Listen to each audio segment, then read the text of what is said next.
Nuevamente buenos días y bueno, damos gracias a Dios por este tiempo donde Dios nos permite exponernos a su palabra, donde la condición de nuestro corazón es expuesto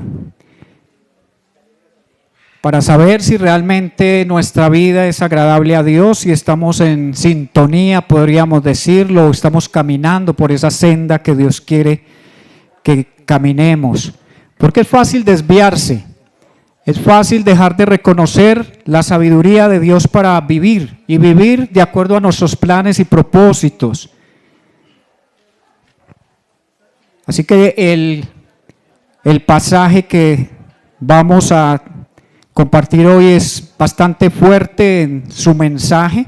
Recuerden que estamos, para quienes nos siguen a través del canal de YouTube y para quienes están llegando apenas a la iglesia, venimos en una serie de predicaciones desde el libro de Oseas. Es un libro en el Antiguo Testamento. Oseas, el nombre de Oseas significa Salvador.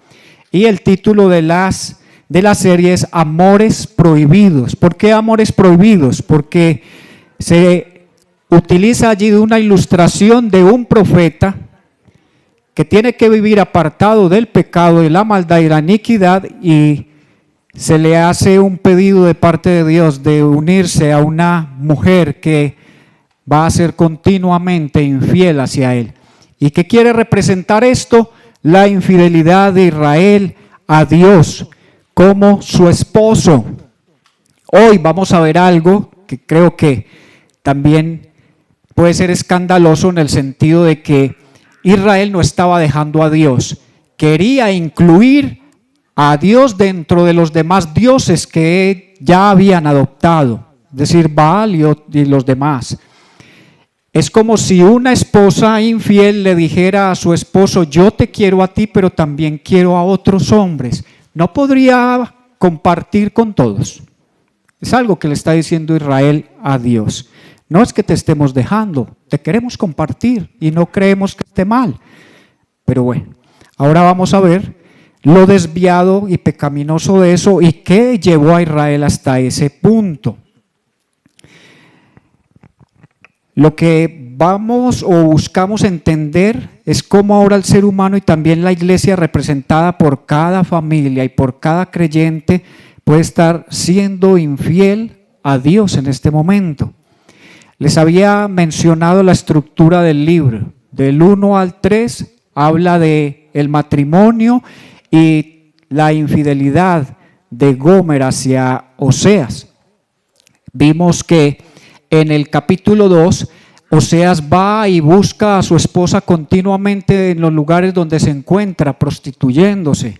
Y en el capítulo 3 vimos que Oseas la compra y vuelve y la lleva a casa para ver si por fin ella decide amarlo solo a él. Y es el trato que Dios nos va a mostrar hoy con Israel, de cómo Dios desea restaurar a su pueblo nuevamente a esa relación íntima, hermosa, que se basa o tiene como fundamento el amor. Igual, por más perdidos que estemos nosotros, Dios también está buscándonos para atraernos hacia Él y demostrarnos que todo lo que hemos estado buscando durante todos estos últimos años está en Dios. Si no lo estábamos buscando en Dios, por eso estábamos desenfocados y perdidos. Pero cuando llegamos a Dios, la búsqueda termina. Lo cantábamos ahora. He llegado al redil. No piense que es a este redil. No. Es el redil de las ovejas. Es el redil del Señor, que es el que nos pastorea. Y despertamos aquí, no sabemos cómo. De un momento a otro Dios cambió nuestros deseos, nuestros anhelos, aquello en lo que considerábamos que podíamos hallar placer. Dios cambia todo eso. Y nuestro anhelo, nuestro deseo y nuestro mayor placer se vuelve únicamente Él. Puede que esto suene muy fanático. Solo Dios y todo Dios. Y sí, Dios quiere ser el único y no quiere ser compartido. Por eso la Biblia habla de que Dios es celoso y no comparte su gloria con nadie. Hoy veremos la acusación que Dios hace por medio del profeta contra su pueblo infiel. Y antes de leer este pasaje quiero que recordemos algo sobre los atributos de Dios. Ya lo hemos estudiado a través de predicaciones, en discipulados. ¿Por qué cree usted o cuál es el atributo de Dios por el cual Él aborrece la desobediencia y el pecado? Porque es un Dios ¿qué? Santo. ¿Por qué Dios castiga el pecado de la manera como lo hace? Porque es un Dios ¿qué? Justo. Dios a cada ser humano le pagará con justicia. Cada uno recibirá la retribución de sus obras. ¿Y por qué Dios perdona el pecado? Porque es misericordioso. ¿Sabe qué es misericordia? No recibir lo que sí merezco, que es condenación. Eso es misericordia. Gracia es lo contrario. Gracia es recibir lo que no merezco. Dios me perdona y no me condena en Cristo. Y a través de Cristo me da lo que no merezco, que es la salvación, que es por gracia.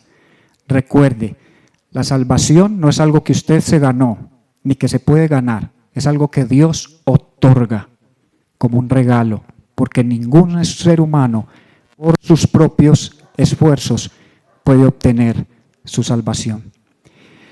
Quiero entonces, hermanos, que tengamos esto muy claro. Las consecuencias de nuestros actos están en las manos de Dios. Vuelvo y repito, las consecuencias de nuestros actos están en las manos de Dios. Es decir, tú y yo decidimos cuándo y cómo consciente y voluntariamente desobedecer a Dios o pecar. Pero la manera en que seremos corregidos la decide Dios. No la decido yo. ¿Usted ha tenido la oportunidad de corregir a sus hijos? Muchas veces le dicen ellos, no me quite la televisión, no me quite el celular, no me pegue con eso, no me haga esto. Ellos están decidiendo cómo van a ser corregidos de acuerdo a su falta. Si usted cede a eso, está en problemas. Usted se imagina nosotros diciéndole a Dios, tú porque te inventaste un infierno para castigar al ser humano. ¿Cómo se te ocurre? Si tú eres todo amor, si tú eres todo bondad. La Biblia habla también, y lo vamos a ver en este pasaje, sobre la ira de Dios. Nos gusta como partes agradables de Dios y parece que la ira fuera algo desagradable, pero no. La ira de Dios es una ira santa, no es una ira desbordada en odio, resentimiento y deseos de venganza como la nuestra. Dios no se aira como nosotros, es una ira muy distinta. Mis hermanos, entonces, vamos a leer el pasaje allí en Oseas capítulo 4, también va a estar aquí proyectado, y por favor póngase de pie para que leamos la palabra del Señor.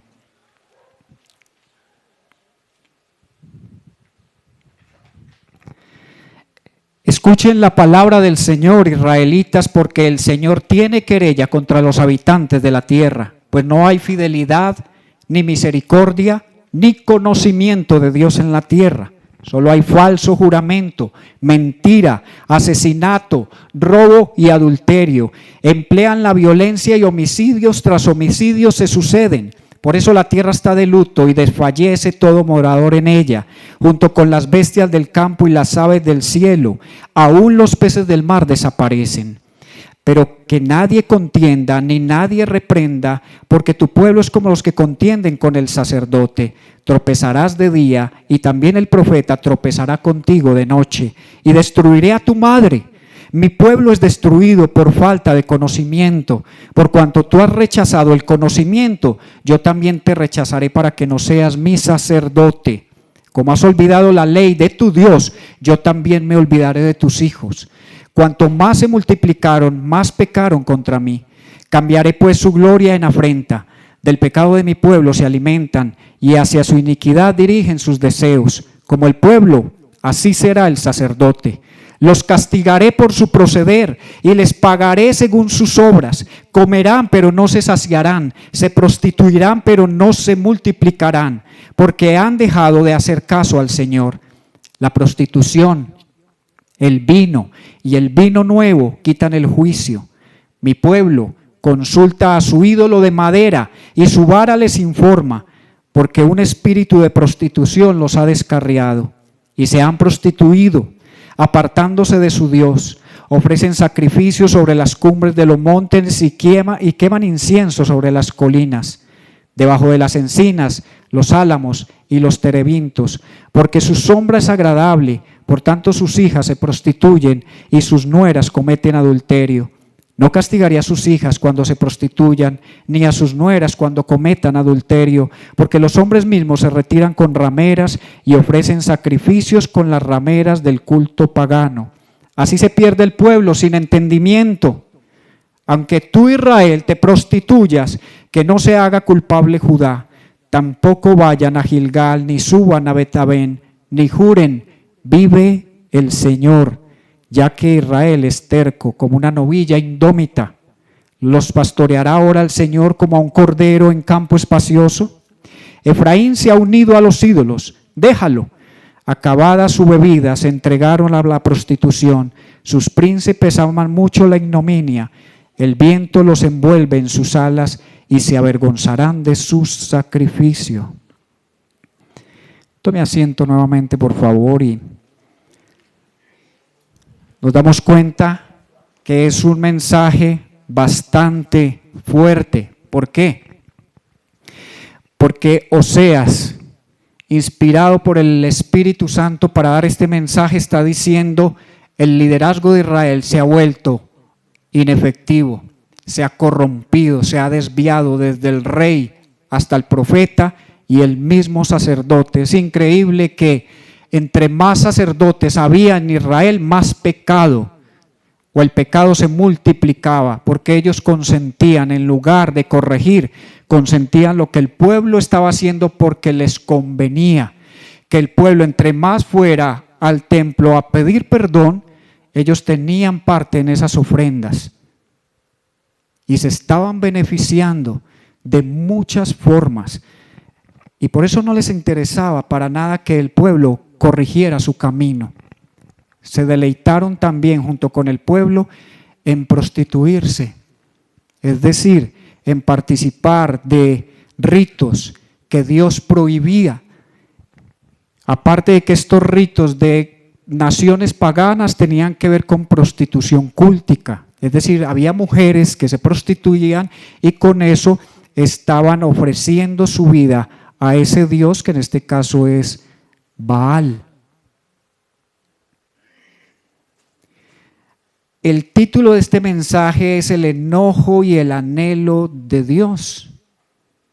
Y fui al diccionario para ver qué decía acerca del enojo, y lo define como el desagrado, el resentimiento y el profundo antagonismo que se experimenta ante la presencia de los daños ocasionados o los insultos. Hoy en día en las iglesias se prefiere no hablar del enojo o de la ira de Dios. La ira o el enojo de Dios es una indignación intensa y profunda que Él siente hacia aquellos que se desvían de su ley, de sus mandamientos. Hablar de la ira de Dios se ha vuelto un tabú en las iglesias. Se prefiere omitir este atributo de Dios para evitar que la gente se vaya, porque la gente quiere escuchar solo cuánto Dios le ama y que Dios está dispuesto a perdonarlo, a perdonarlo, a perdonarlo, a perdonarlo, a perdonarlo todas las veces que peque. Él es lento para la ira, pero no quiere decir que no se enoje con nosotros. Este mensaje profético en el libro de Oseas habla sobre el castigo inminente sobre Israel si no corrige su camino. Este mensaje es relevante para nuestro día hoy porque le demanda al incrédulo obediencia, pero muchas veces el incrédulo se niega a hacerlo, dándole la espalda a Dios, desafiando su autoridad. Pero al mismo tiempo Dios demanda aquí a su pueblo 3 cosas, y no sé si las vio, las notó en el versículo 1. ¿Qué es lo que ha perdido Israel?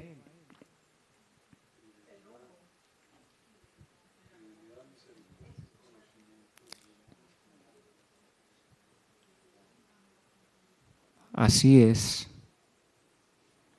Fidelidad o verdad, dicen otras versiones, misericordia, y no hay conocimiento.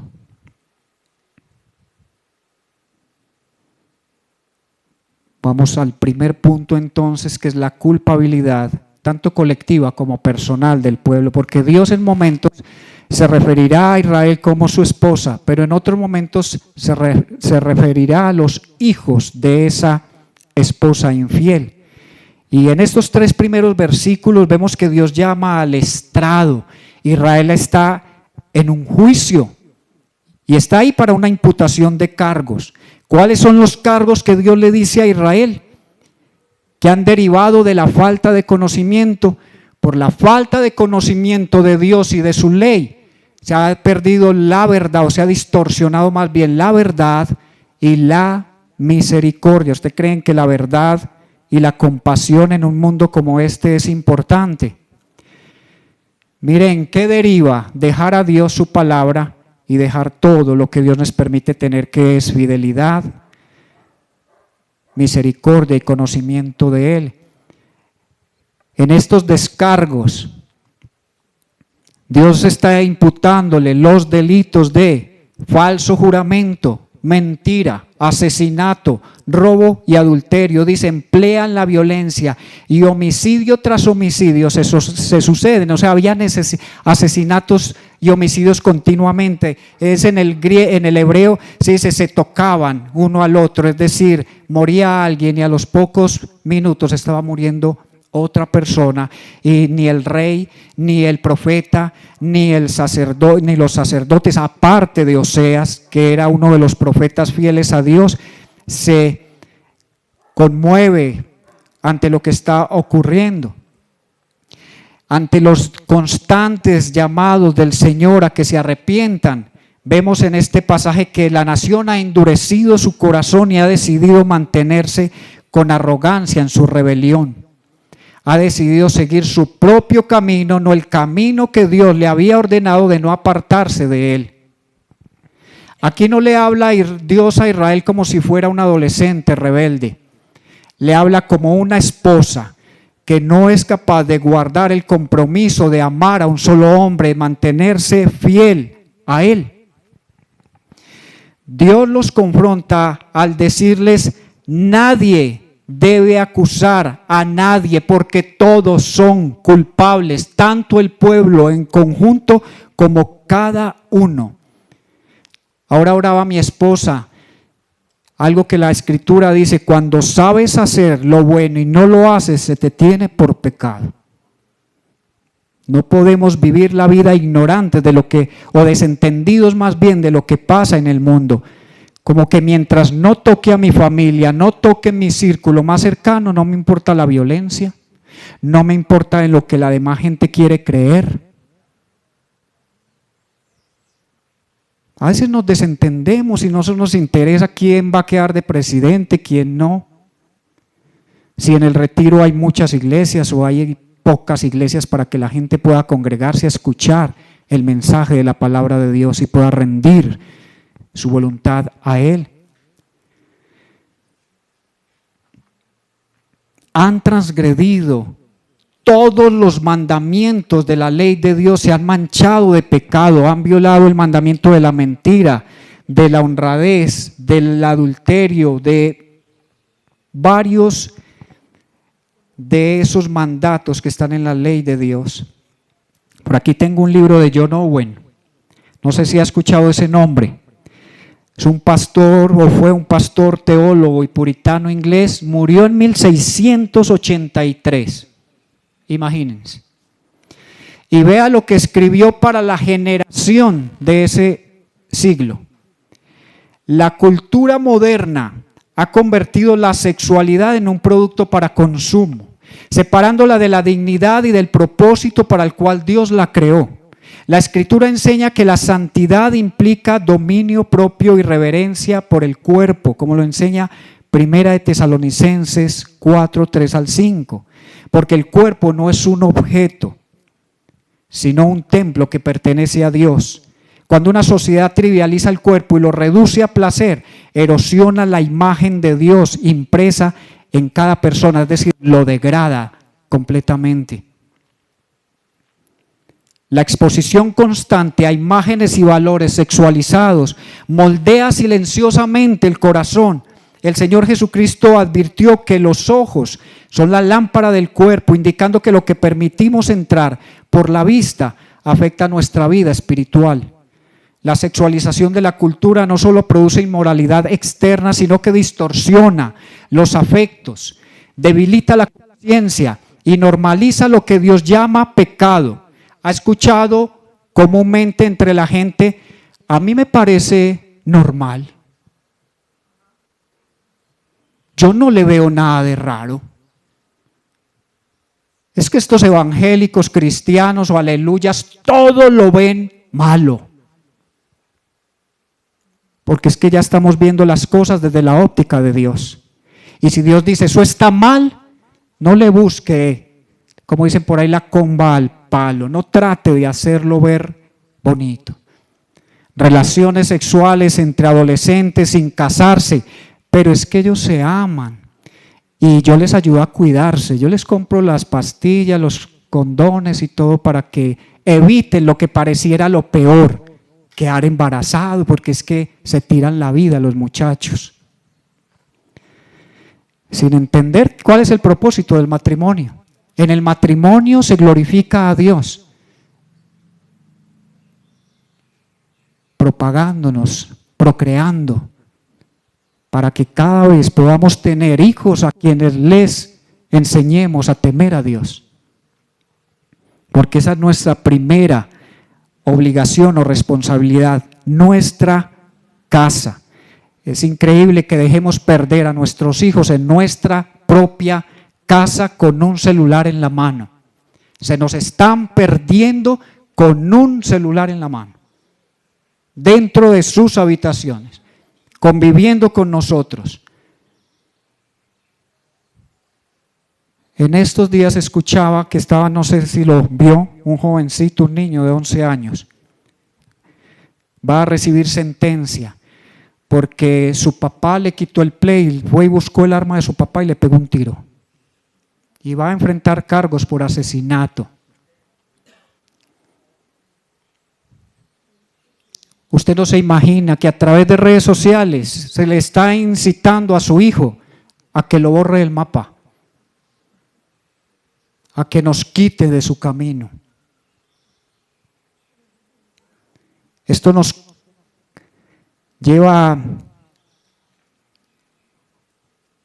a pensar que Cristo llama a su pueblo a una pureza que nace del corazón. Él no solo confrontó los actos, sino también los deseos, mostrando que la verdadera transformación ocurre cuando el alma es renovada por gracia.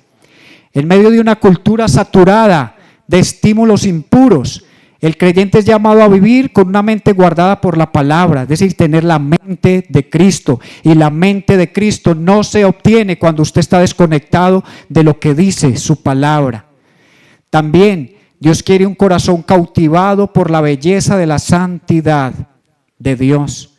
La impureza sexual comienza en la imaginación antes de manifestarse en la conducta. Por eso nos dice más que todo a los hombres, pero yo creo que esto ya es general.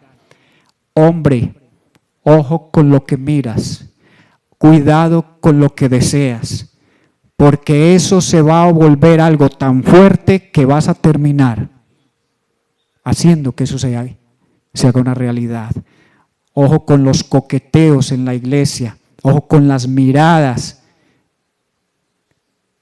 llenas de lascivia. ¿Por qué? Porque aún dentro de las iglesias tenemos a hombres cautivos por la pornografía. Y no solo hombres, sino mujeres, ya las hay también. Mirando a los, si no, mire las mujeres del mundo, cómo miran a los hombres ya. Así tal cual los hombres antes miraban a las mujeres que era desnudándola completamente con la mirada. El segundo punto, la razón de su desviación. Ya hablamos de la culpabilidad, colectiva y personal. Ahora vamos a los versos 4, yo diría que hasta el 19. La razón de su desviación y sus consecuencias. Ya entendemos un poco más este pasaje que a veces repetimos tan comúnmente. Mi pueblo fue destruido porque le faltó conocimiento. Ahora viendo todo el contexto, vemos el desastre que se viene para Israel. La descripción del pecado es que hay un liderazgo corrupto, ineficaz. Y todo esto terminará en que el pueblo sea llevado cautivo por otra nación. La razón es que dejaron que se levantara una generación que desconoce quién es Dios. El desconocimiento de quién es Yahvé o Jehová se ha convertido en un impedimento para que el pueblo le ame. Y como no le ama, no le interesa obedecerle, decidiéndose por sí mismo que es bueno y malo de acuerdo a su corrupto corazón. Desde que el hombre pecó allí en el jardín del Edén, ha decidido qué es bueno y qué es malo por sí mismo. Pero desconoce que tiene un corazón corrompido, corrupto, y que todo lo que él defina como bueno o malo está distorsionado. Dios mismo aseguró eso. Tú llamas a lo bueno malo y a lo malo bueno.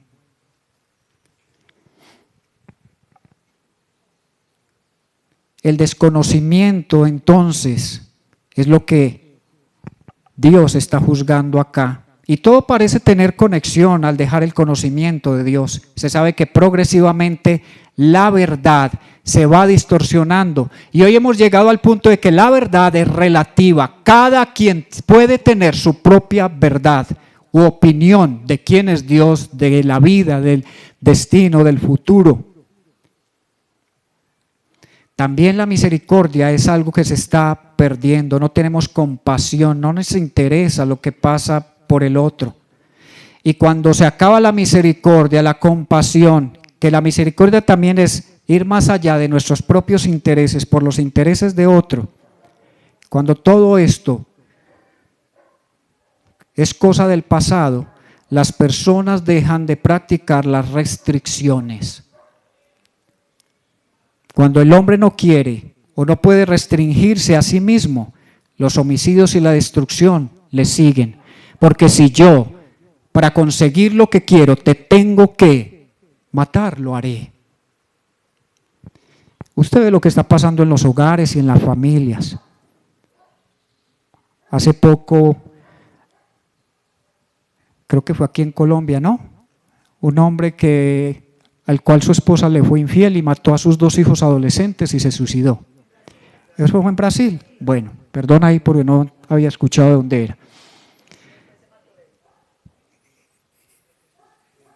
¿Qué está pasando? No estamos tolerando absolutamente nada y estamos en un nivel de estallar que la gente puede esperar lo que sea de mí si yo no estoy controlado por el Espíritu Santo. Porque las emociones están desbordadas. Necesitamos conocer a Dios y que la semilla de su palabra sembrada en nuestro corazón haga que cuando enfrentemos la tentación, es decir, el deseo de vengarnos de alguien, de hablar mal de alguien, de asesinarlo antes en nuestro corazón o en nuestra mente, porque antes de que alguien atente contra otro es porque ya lo ha decidido.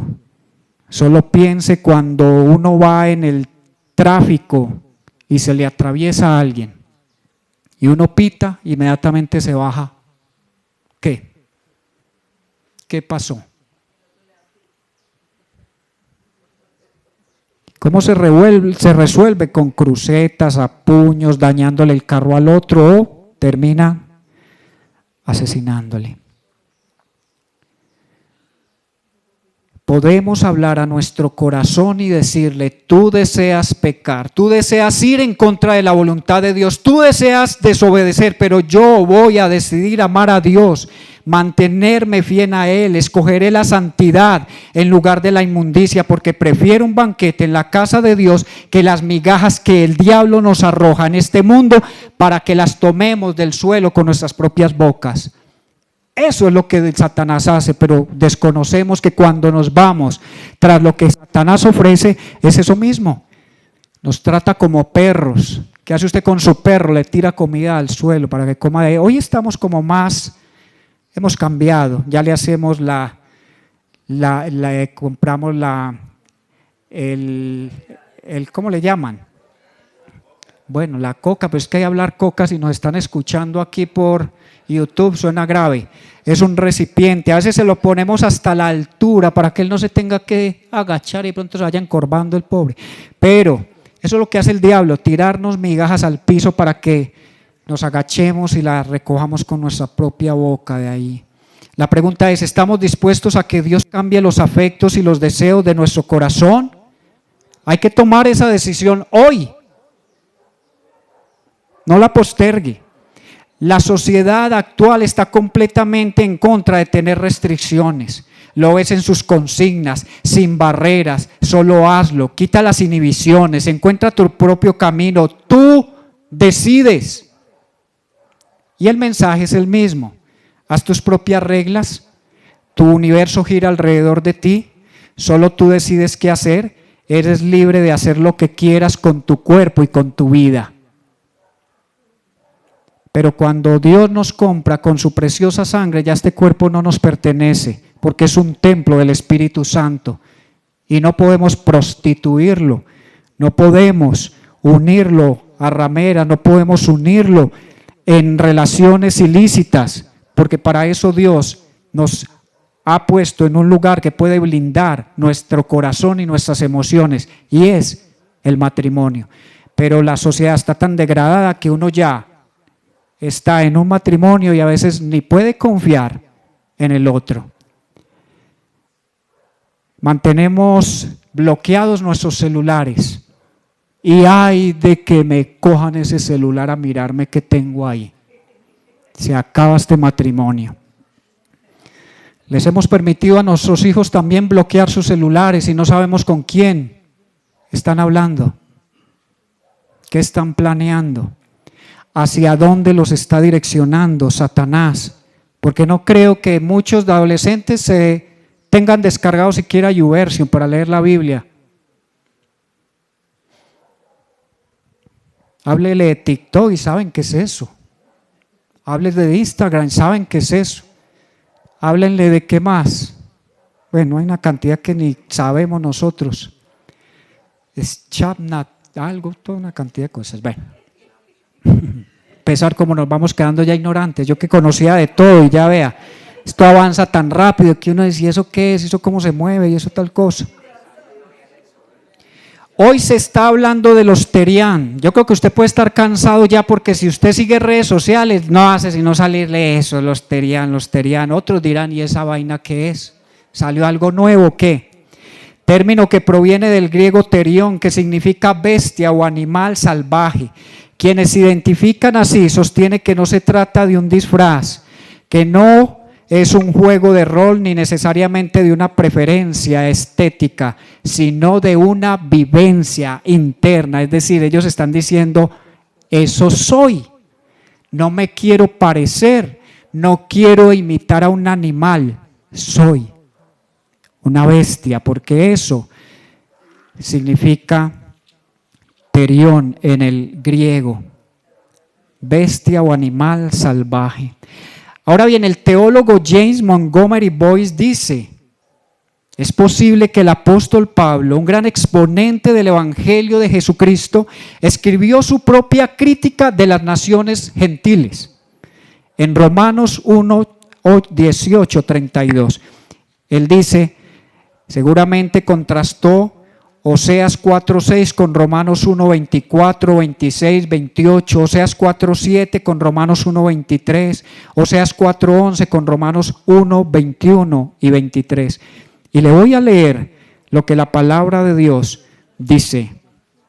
Y esto lo escribió el apóstol Pablo hace más de 2000 años a la sociedad romana y también para la sociedad nuestra hoy en día.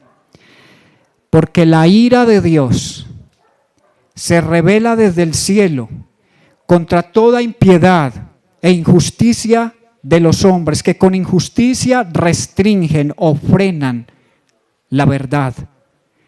Pero lo que se conoce acerca de Dios es evidente dentro de ellos, pues Dios se lo hizo evidente, porque desde la creación del mundo, sus atributos invisibles, su eterno poder y divinidad se han visto con toda claridad, siendo entendidos por medio de lo creado, de manera que ellos no tienen excusa. Es decir, Dios se ha revelado a través de su palabra escrita, a través de su palabra encarnada, que es Jesucristo, y a través de la creación. Como dirían por ahí, usted tiene que estar muy ciego para poder ver la creación de Dios y decir que Dios no existe. Pues aunque conocían a Dios, no le honraron como a Dios ni le dieron gracias, sino que se hicieron vanos en sus razonamientos y su necio corazón fue entenebrecido. Profesando ser sabios se volvieron necios, en otras versiones dicen tontos o idiotas. Y cambiaron la gloria de Dios incorruptible por una imagen en forma de hombre corruptible, de aves, de cuadrúpedos y de reptiles. Es decir, nuestros antepasados cogían algo de madera, lo pintaban, lo organizaban, se arrodillaban sobre eso y esperaba que eso les devolviera bendiciones. Ahora el hombre no está haciendo imágenes de animales para adorarlos, sino que él se está considerando a sí mismo ya un animal.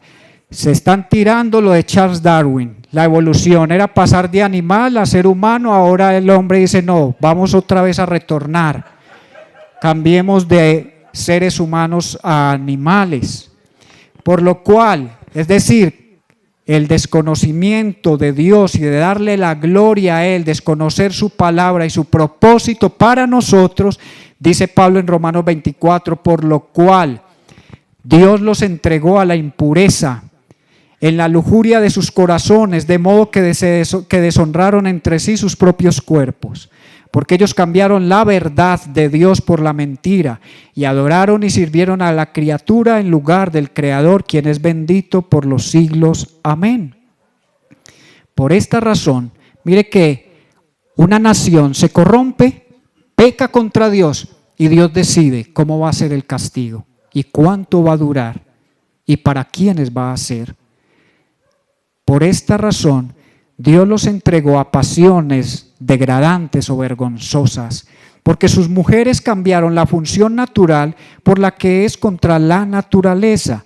De la misma manera, también los hombres, abandonando el uso natural de la mujer, se encendieron en su lujuria unos con otros, cometiendo hechos vergonzosos, hombres con hombres, y recibiendo en sí mismos el castigo correspondiente a su extravío. Puede que aún ellos no hayan experimentado el castigo de Dios, pero si no retoman el camino, si no escuchan a Dios, van a encontrarse de frente con ese Dios airado. ¿De qué está hablando esto aquí? Hombres que empiezan a tener sentimientos por otros hombres, mujeres que empiezan a tener sentimientos por otras mujeres. Ahora estamos viendo es que las mujeres no quieren ser mujeres sino hombres, y los hombres quieren ser mujeres, pero nunca eso podrá ser posible desde el punto de vista médico, de que un hombre porque se ponga senos y se mutile, ¿cierto?, va a ser una mujer, se les tendrá que llamar, aunque ellos no lo prefieren así, un hombre transgénero, pero ellos dicen yo soy una mujer transgénero. La medicina dice nunca vendrás aquí a decirnos que estás enfermo de los ovarios o que te hagamos que te ayudemos con la menopausia. Nunca podrán dar a luz un hijo porque no hemos sido diseñados los hombres para eso. Una mujer o un hombre más bien transgénero tendrá que ir a que lo traten, Dios no le permita, de un cáncer de próstata.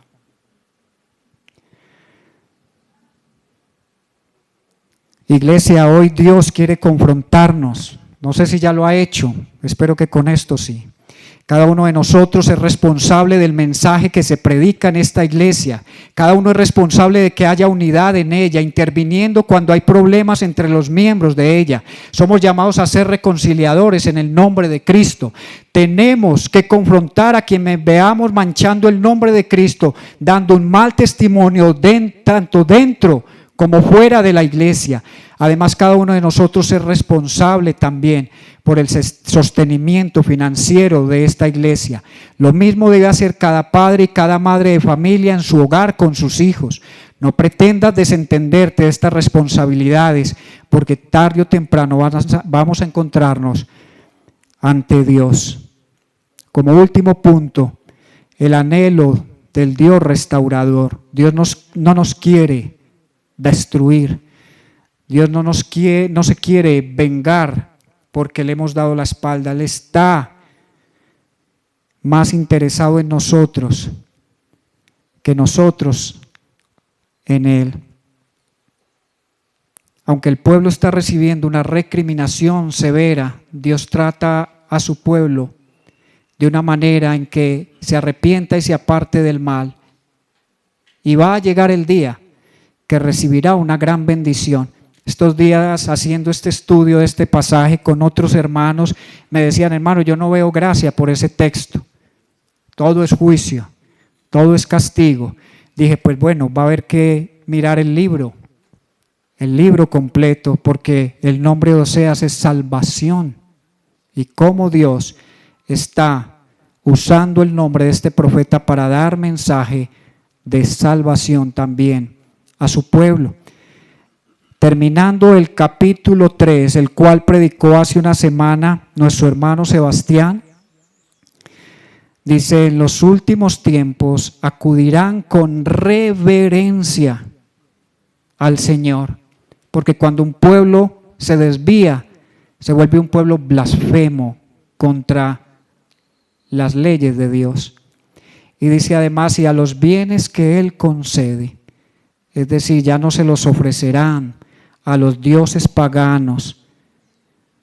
Yo ya no utilizaré mi cuerpo como para la inmoralidad sexual. No utilizaré los dones que me ha dado para darle deleite al mundo, sino para la gloria del Señor. Qué bonito ver ahora una familia aquí completa. Yo creo que faltaba la esposa, pero desde allá ella las está dirigiendo a cada uno. Pero esta familia que vino de Medellín es una familia que juntos adoran el nombre del Señor. Dice también el Señor por allá en el capítulo 11, 8 y 9. Mire la compasión de Dios. ¿Cómo podré abandonarte, Efraín? Dios llama también a Israel Efraín porque es una de las 10 tribus que hay allá en el norte más grande. ¿Cómo podré entregarte, Israel? ¿Cómo podré yo hacerte como Adma? ¿Cómo podré tratarte como a Zeboim, que fueron ciudades destruidas? Mi corazón se conmueve dentro de mí, se enciende toda mi compasión. No ejecutaré el furor de mi ira, no volveré a destruir a Efraín, porque yo soy Dios y no hombre, el santo en medio de ti, y no vendré con furor. Aquí yo pensaba en estos textos: Dios, pareces como con doble identidad, como de doble ánimo. Decretas juicio, pero te ves tan compasivo que pareciera que te arrepintieras, pero la Biblia dice que Dios no es hombre para mentir, ni hijo de hombre para arrepentirse. Es porque Dios tiene a esos fieles para algo grande. Es decir, en Israel no todos se habían desviado, lo que conoce como pequeño remanente. Y en medio de este mundo, donde todo mundo dice es que todos se generaron, todo está mal, ya no hay con qué hacer nada bueno, no. Hay hombres, mujeres, adultos mayores, jóvenes, niños, que queremos amar a Dios con todo nuestro corazón, que queremos servirle, que queremos seguirle y que estamos cambiando esos deseos de nuestro corazón para que nuestro corazón anhele a Dios. Y digo cambiar los anhelos es porque ya está el Espíritu Santo en nosotros. Yo no puedo cambiar mi corazón.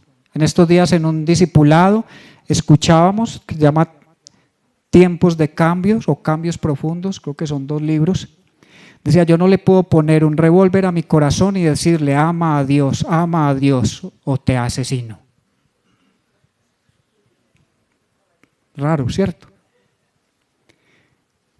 Eso lo va haciendo Dios a medida que yo lo conozco, que yo aprecio su bondad, su grandeza, su amor, su paciencia, su misericordia. A medida que yo voy entendiendo el plan de Dios, ¿cómo no caer rendido ante el Señor?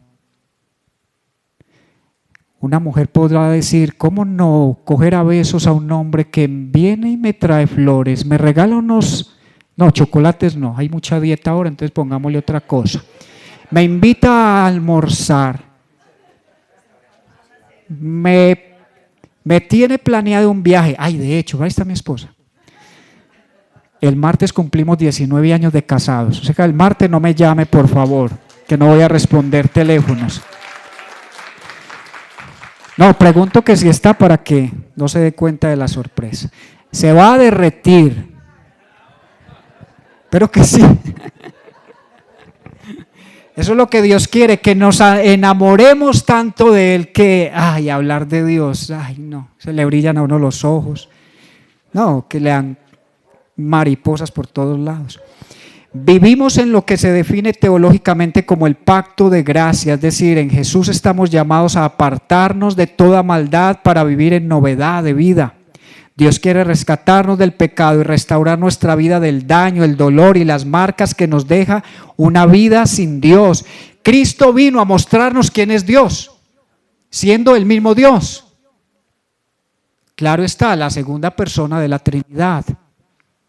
Hay un discipulado, ahora lo voy a anunciar, de Cristología. Entre a ese discipulado para que entienda quién es Cristo.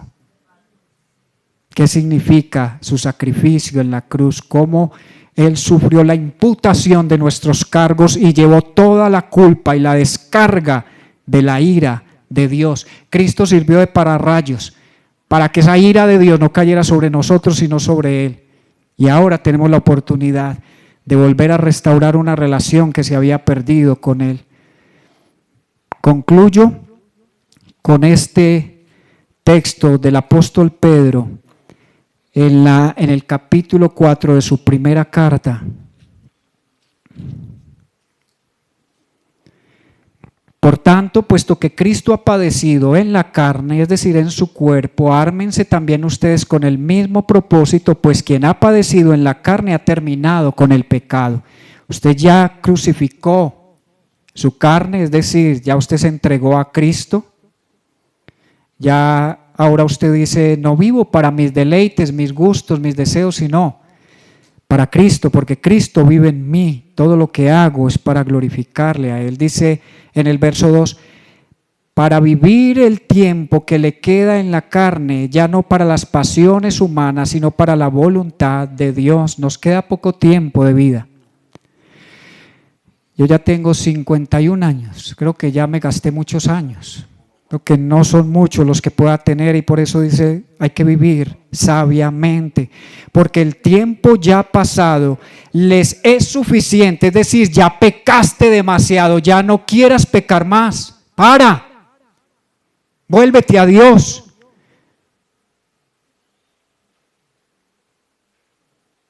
Le es suficiente para haber hecho lo que agrada a los gentiles, habiendo andado en sensualidad, lujurias, borracheras, orgías, embriagueces y abominables idolatrías.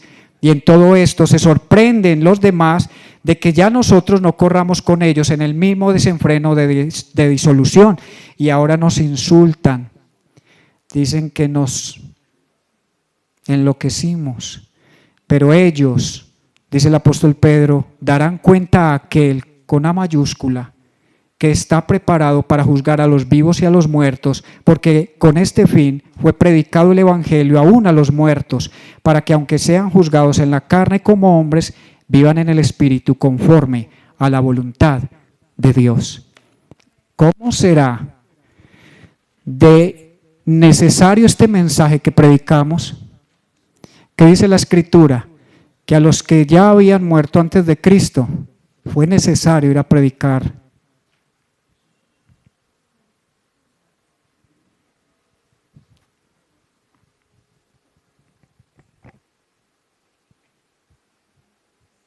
Lo peor que le puede suceder al ser humano, como lo experimentó Israel, es que Dios le deje solo, que su rebelde corazón le guíe, entregando a sus propios razonamientos, porque es claro que terminará en desastre. Trate de no decirle a su hijo, haga lo que le dé la gana. No se lo entregue al diablo.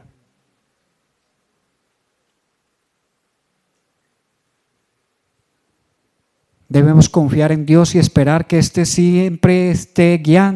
esté siempre guiándonos en todo momento. El conocimiento de Dios y de sus mandamientos, lo que es su ley, es necesario e importante para todo cristiano, ya que nos permite vivir con sabiduría y nos lleva a la verdad y la misericordia. La verdad que no es relativa ni individual, es la verdad única, suficiente e incambiable de Dios, y la misericordia que es ir más allá en cuidado y atención por los intereses de otros. No descuidemos el estudio de la palabra de Dios, no descuidemos nuestro tiempo de oración. Siga ayunando, siga congregándose, siga discipulándose, porque a veces pensamos que solo con un poco es suficiente, pero con solo un poco de pecado sí es suficiente leudar toda la masa. Pero con un poco de oración, un poco de lectura de la palabra, un poco de congregarme, ¿seré capaz de enfrentar las tentaciones de Satanás? Siga así, después me cuenta. ¿Qué dice Proverbios 1:7?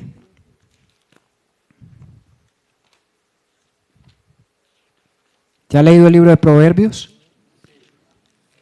Es sabiduría interesante. Todos los días podemos leer un capítulo de Proverbios para enriquecer nuestra mente con la palabra de Dios. Dice: el temor del Señor es el principio de la sabiduría. Los necios desprecian la sabiduría y la instrucción. ¿Es usted un necio? ¿O es usted una persona sensata y va a tomar en serio las palabras que Dios le ha dirigido hoy, o las va a desechar y las va a pasar por alto? Oremos. Señor, tu palabra es maravillosa, porque está inspirada para abrir nuestro entendimiento, para quitar las tinieblas de nuestra mente, Señor. Esa oscuridad que no nos deja verte, porque andábamos a tientas. Puede haber alguien aquí andando a tientas, Señor. Yo te pido que tu Espíritu Santo en este momento toque esa vida, ese corazón. Cámbialo, transfórmalo. Haz que te ame, que reconozca que es un pecador necesitado de un Salvador, del único Salvador que puede perdonarle, que es Cristo. Señor, hazle entender que tal vez no habrá tantas oportunidades como está pensando, que el día de venir a ti es hoy. Yo recuerdo cuando me hablaba con novias y cuando me decían quiero verte, yo dejaba todo lo que estaba haciendo y me iba a ese encuentro. Y pasábamos toda una tarde juntos y luego yo regresaba a casa y volvía y llamaba y era otras 2 horas. Estoy hablando de mi novia Julie, cuando era mi novia. Y siempre los padres preguntan, pero ¿de qué tanto hablan si estuvieron todo el día juntos? Y llegas a casa y sigues hablando. Y yo decía, usted no entiende. Ustedes no entienden que se debe estar enamorado. Porque de eso se trata el amor. de correr a los brazos de ese ser amado, de pasar momentos inolvidables hablando, soñando, planeando. Eso es lo que quiere Dios. Que le tengamos en primer lugar en nuestras vidas, que todo lo que hagamos lo consultemos con Él, que determinemos que no somos sabios en nuestra propia prudencia, que el sabio es Él, que nuestra mente es finita, limitada, que no podemos ver más allá de lo que Dios nos ha permitido ver, pero cuando Él abre nuestros ojos podemos verlo en toda su gloria y esplendor. Bendito seas tú, Señor, por haber abierto nuestros ojos.